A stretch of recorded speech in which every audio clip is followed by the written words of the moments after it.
Assalamualaikum warahmatullahi wabarakatuh. Pada video kali ini, saya akan menjelaskan mengenai finite state automata.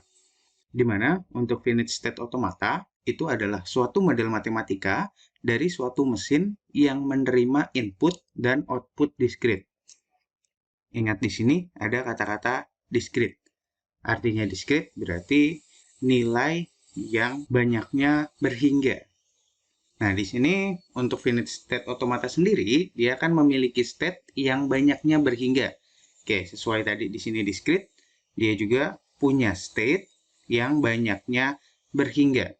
Dan dari state ini dapat berpindah-pindah dari satu state ke state yang lain.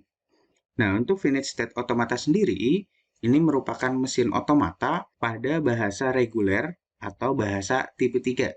Ini yang kita ingat, ini adalah hierarki Chomsky. Oke, kemudian untuk finite state automata itu terdiri dari dua. Yang pertama itu adalah finite state automata dengan output, di mana ini terdiri lagi dengan mesin Moore dan juga mesin Mealy. Kemudian untuk yang kedua, itu adalah finite state automata tanpa output, di mana kita punya DFA atau deterministic finite automata, kemudian non-deterministic finite automata, dan juga epsilon NFA atau epsilon non-deterministic finite automata. Nah, untuk mesin FSA sendiri, jadi kan FSA adalah suatu mesin otomata dari bahasa reguler. Nah, untuk mesin FSA, ini kita lambangkan dengan M, dia terdiri dari 5 tupel, di mana tupel yang pertama itu adalah key. Key itu adalah himpunan state. Kemudian kita punya sigma. Sigma ini adalah himpunan simbol input.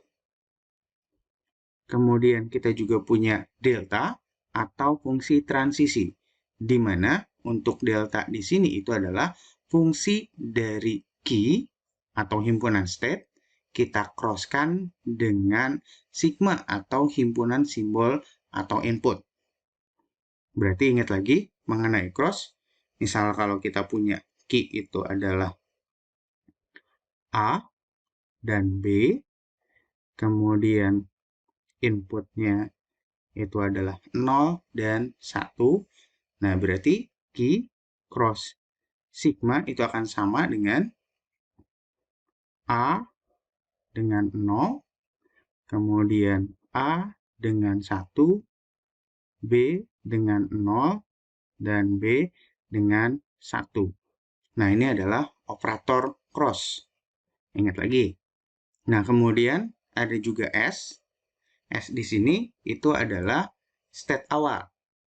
Nah, tapi di beberapa juga disebutkan, oke, untuk state awal, S ini adalah sama aja dituliskan dengan key 0.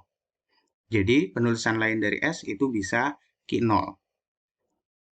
Kemudian, yang terakhir itu adalah F. Untuk F, ini merupakan himpunan state akhir. Nah, tadi di sini S, ini akan sama dengan key 0. Ya, ini adalah 5 tupel pada mesin FSA. Nah, kemudian untuk mesin FSA sendiri, ini juga kita bisa sajikan dalam bentuk diagram, di mana untuk diagramnya kita akan punya sebuah lingkaran. Oke, lingkaran itu adalah sebuah state. Kemudian untuk label pada lingkarannya, ini berarti adalah sebuah nama state. Berarti state ini namanya adalah S0. Namanya bebas, nanti menyesuaikan dengan state yang kita punya. Bisa S0, bisa juga Q0, bisa juga A, dan lain sebagainya. Kemudian yang ketiga, ada sebuah busur.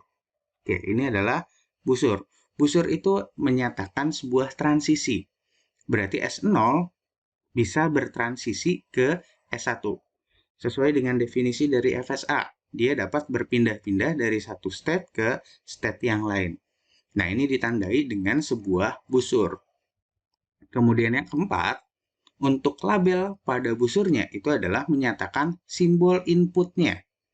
Berarti S0 untuk dapat bertransisi ke S1, berarti kita butuhkan inputannya adalah A. Nah, yang kelima, kalau kita punya sebuah lingkaran, dan kemudian ada sebuah busur tapi tanpa label. Nah, ini kita sebut sebagai state awal. Berarti S0 ini adalah state awalnya. Dan satu lagi, kalau kita punya sebuah lingkaran ganda, berarti yang berada pada lingkaran ganda itu kita sebut sebagai state akhir. Berarti state akhirnya di sini adalah S1. Oke, ingat-ingat di sini. Nah, kemudian untuk contohnya, contoh dari mesin FSA, misal seperti ini. Saya punya key, ini terdiri dari key 0, key 1, key 2, key 3, key 4, dan key 5. Kemudian untuk sigmanya itu adalah A dan B, berarti inputannya kita punya A atau B. Kemudian state awalnya ini adalah key 0, dan state akhirnya adalah key 5. Nah, ingat di sini bedanya, tadi S atau key 0 itu kan hanya state awal. Tapi kalau pada F, dia himpunan, makanya kita pakai tanda kurawal. Nah, tapi masih kurang satu. Kita butuh fungsi transisi.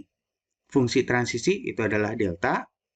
Nah, di sini adalah nilai-nilai transisi dari state ke state dengan tadi inputannya. Berarti ini adalah cross dari key dengan sigma.